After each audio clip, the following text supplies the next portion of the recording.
Welcome back to God's Nudging. Today, I wanted to delve into a truly shocking and bizarre story that's left many of us scratching our heads. This story comes out of Canton, Ohio. Police recently released Bodycam footage showing an arrest of a 27-year-old woman, Alexis Farrell. Now, Miss Farrell allegedly killed and ate a cat in the front yard of her neighbor's house. Check out this clip. Go like this. Did you eat that cat? Did you eat it? No, why'd you kill it? Get in there. It's ridiculous.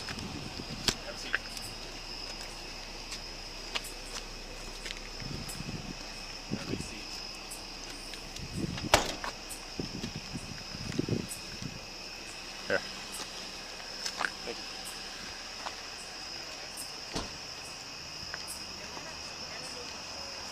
It's alright, other kitty, you're safe.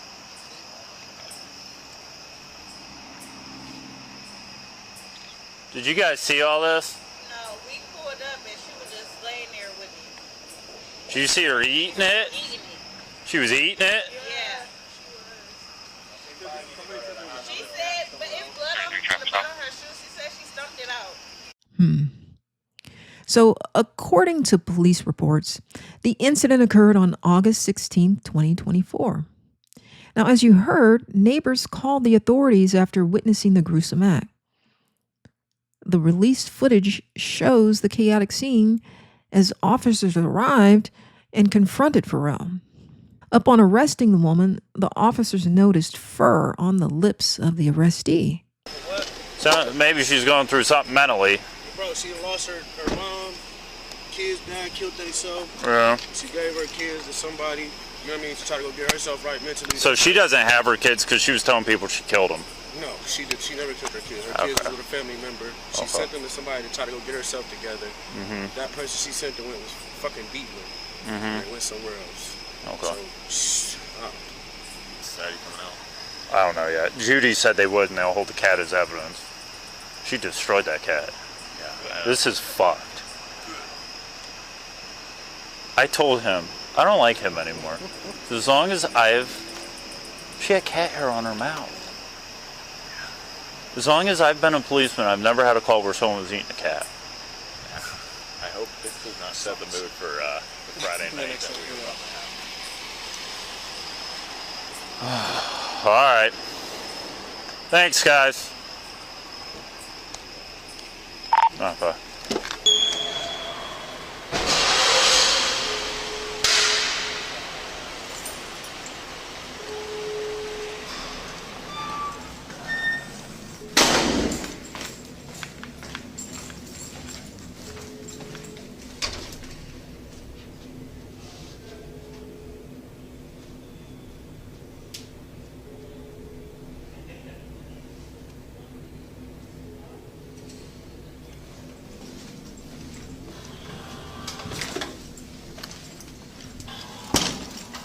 Go in here.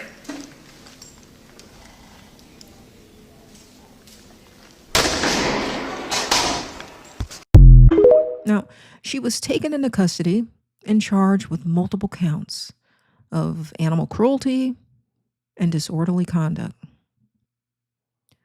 Farrell is now awaiting trial with the bond set at $100,000. Now, it's essential to maintain community vigilance and support mental health initiatives to prevent such tragic incidences from occurring. Understand that our society may be strained in many ways that we can't even fathom. We must advocate for better access to mental health resources and build stronger, more compassionate communities. I mean, isn't it our duty to do that? As Christians, if you are a Christian, a believer in Christ, many people struggling with mental health disorders are tossed to the wayside as if there's someone else's problem. Now, This incident raises troubling questions. 1. Can drugs be a gateway not only to psychosis, but to something far darker and more sinister?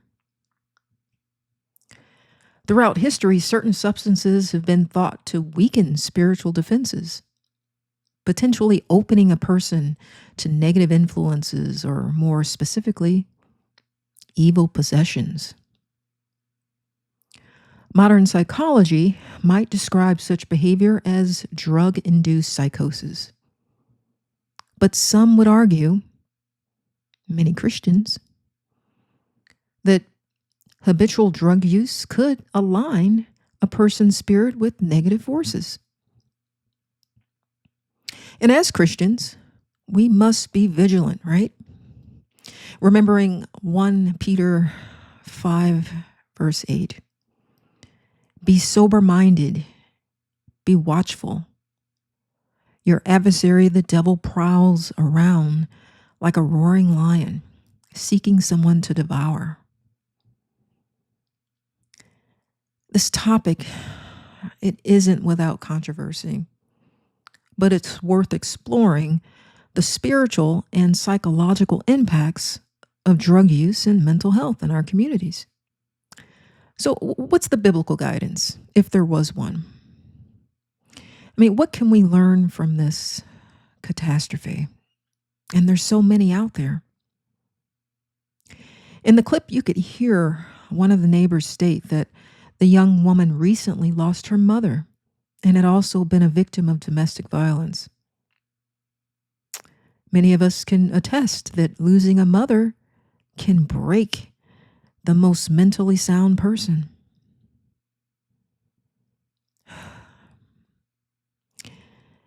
As we face these troubling times, we must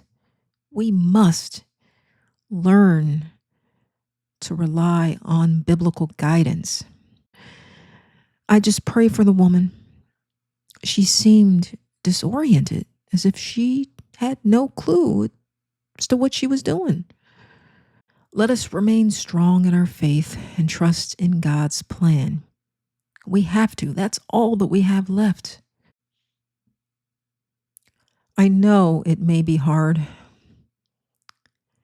It reminds me of a gospel song titled, "Where is Your Faith in God?"